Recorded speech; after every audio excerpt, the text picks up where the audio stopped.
Yang di bawah 1 juta sebagian amat dipengaruhi oleh BLT dari pemerintah ya. Kalau pemerintah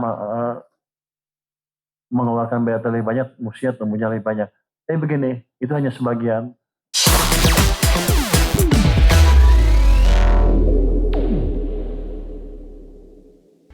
Pemirsa, Lembaga Penjamin Simpanan atau LPS mencatat kesenjangan pertumbuhan simpanan perbankan semakin melebar antara nasabah kaya dan masyarakat kelas menengah bawah. LPS memperkirakan jumlah simpanan menengah bawah diperkirakan akan kembali naik seiring berbagai program pemerintah yang berupaya mendongkrak pertumbuhan konsumsi. Lembaga Penjamin Simpanan atau LPS mencatat kesenjangan pertumbuhan simpanan perbankan semakin melebar antara nasabah kaya dan masyarakat kelas menengah bawah. Ketua Dewan Komisioner LPS Purbaya Yudi Sadewa menyebutkan bahwa hingga Juli 2025, simpanan di bawah 100 juta rupiah hanya tumbuh 4,76% secara tahunan. Sebaliknya, simpanan jumbo di atas 5 miliar rupiah meningkat 9,45%. Meski tertinggal, Purbaya menilai simpanan masyarakat kecil mulai menunjukkan perbaikan setelah sempat turun menjadi 3,75% pada Mei 2025. Pertumbuhannya kembali menguat ke level 4,89% pada Juni. Dengan berbagai program pemerintah yang telah mendorong ekonomi secara bertahap, maka Purbaya memperkirakan pertumbuhan jumlah simpanan di bawah 100 juta rupiah akan kembali naik ke level 5 hingga 6%, seiring membaiknya proyeksi pertumbuhan ekonomi di akhir tahun. Yang di bawah 1 juta sebagian amat dipengaruhi oleh BLT dari pemerintah ya. Kalau pemerintah mengeluarkan BLT lebih banyak, mestinya tumbuhnya lebih banyak. Tapi begini, itu hanya sebagian. Tapi kalau ekonominya bergerak lebih cepat di triwulan nanti 4, seperti saya duga sebelumnya, saya katakan sebelumnya, harusnya di bawah 100 juta juga akan tumbuh di atas 5% nanti, mungkin mendekati normal 6% juga. Tapi mungkin untuk sementara tidak di atas yang 5 miliar tadi. Sementara itu, simpanan di atas 1 juta rupiah hingga 5 miliar rupiah banyak dipengaruhi oleh perusahaan yang masih menahan ekspansi bisnis dan memilih menyimpan dana di bank. Kondisi ini menurut Purbaya menjadi sinyal pelaku usaha tengah bersiap melakukan ekspansi saat ekonomi membaik. Jakarta, Raharjo Patmo, ADX Channel. Kita awali dengan informasi pertama, pemirsa. Anggota Komisi 10 DPR RI ramai-ramai mempertanyakan data pertumbuhan ekonomi kuartal 2 2025 sebesar 5,12% secara tahunan. Komisi 10 DPR menilai bahwa data yang muncul tidak mencerminkan kondisi ekonomi yang sedang dirasakan oleh masyarakat.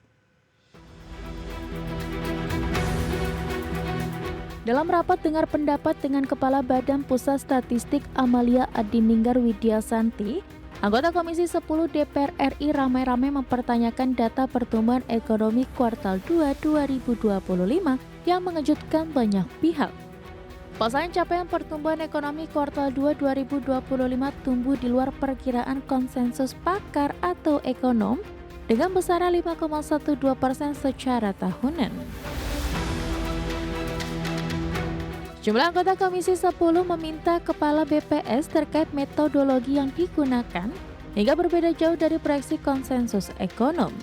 Komisi 10 DPR RI mengaku prihatin dengan mencuatnya keraguan banyak pihak terhadap rilis data pertumbuhan ekonomi oleh BPS. Pasalnya data yang muncul tidak mencerminkan kondisi ekonomi yang sedang dirasakan masyarakat dan sangat jauh dari margin of error proyeksi para ekonom. Karena kenyataannya orang merasakan agak susah, di daerahnya agak susah. Tapi bertumbuh seperti ini gitu loh. Nah, mungkin bisa dijelaskan ya, kami ini bisa menjelaskan pada publik tentang metodologi singkat, di mana posisi pertumbuhan itu yang paling sentral. Misalnya seperti itu.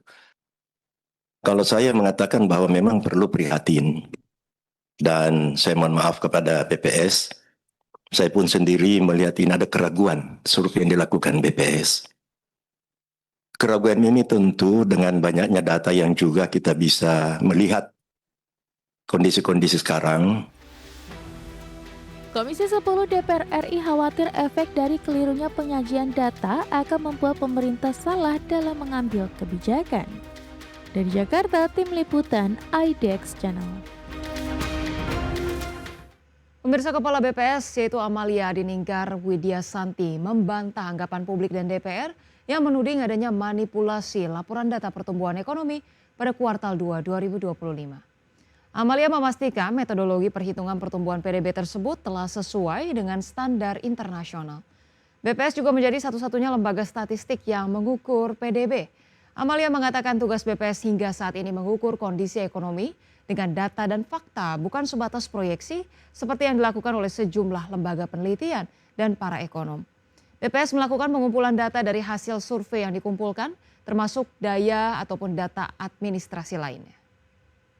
BPS tugasnya adalah mengukur dengan data dan fakta. Kami tidak melakukan proyeksi dan kami juga tidak menghasilkan statistik ini dengan asumsi ataupun persepsi.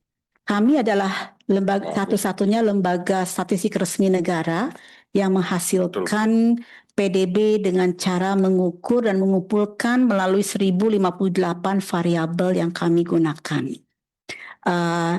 Mohon izin, kalau lembaga-lembaga lain itu sifatnya adalah melakukan proyeksi ataupun perkiraan, Bapak, dengan model-model yang biasanya digunakan. Tetapi kami memang tidak boleh melakukan proyeksi, tapi kami mengukur dengan data yang kami kumpulkan melalui survei ataupun melalui.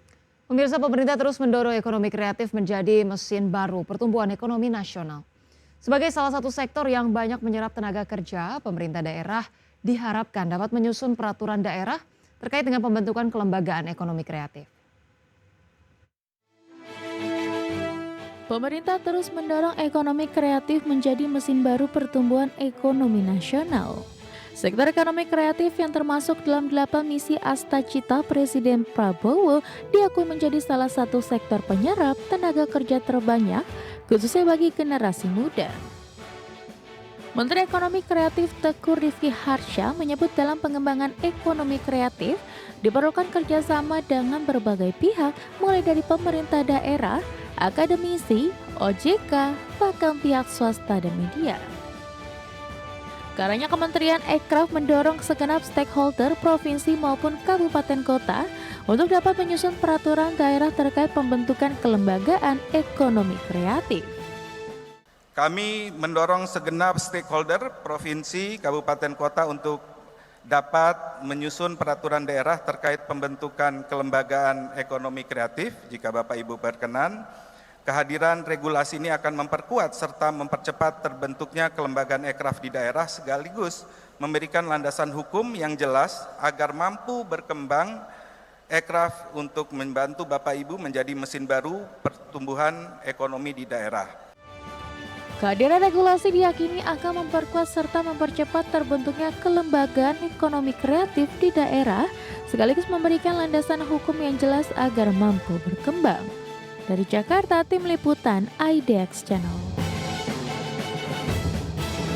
Pemirsa, Menteri Koordinator Bidang Infrastruktur dan Pembangunan Kewilayahan Agus Harimurti Yudhoyono membuka peluang para investor untuk berinvestasi dalam program Tanggul Laut Raksasa atau Giant Seawall. Pemerintah akan membuat peta jalan secara rinci dalam pembangunan tersebut. Pemerintah secara resmi telah membentuk Badan Otorita Pengelola Pantai Utara Jawa. Menteri Koordinator Bidang Infrastruktur dan Pembangunan Kewilayahan Agus Harimurti Yudhoyono menyatakan salah satu tugas yang diberikan Presiden Prabowo Subianto kepada Badan Otorita Tanggul Laut Jawa tersebut, yakni membangun Tanggul Laut Raksasa atau Giant Seawall. AHY mengatakan dalam membangun Giant Seawall ini dibutuhkan investor dan juga peran dari pemerintah daerah, karena Giant Seawall ini merupakan proyek yang sangat besar di mana pemerintah tidak dapat bergerak sendiri. Kita ingin mendorong dan menyatukan langkah-langkah tersebut karena ini adalah proyek besar, jangka panjang, melibatkan banyak stakeholders, termasuk juga kita butuh investasi dan keterlibatan para pemimpin di daerah. Jadi Pemprov maupun pemerintahan kabupaten kota yang dilalui oleh proyek besar Giant Seawall ini tentunya juga harus menjadi satu kesatuan yang tidak terpisahkan. AHY menambahkan proyek Giant Seawall ini juga akan dapat mempengaruhi kawasan industri dan kawasan ekonomi khusus yang harus dilindungi, sehingga melalui badan otorita terbaru ini pemerintah akan membuat peta jalan secara rinci dalam pembangunan tersebut.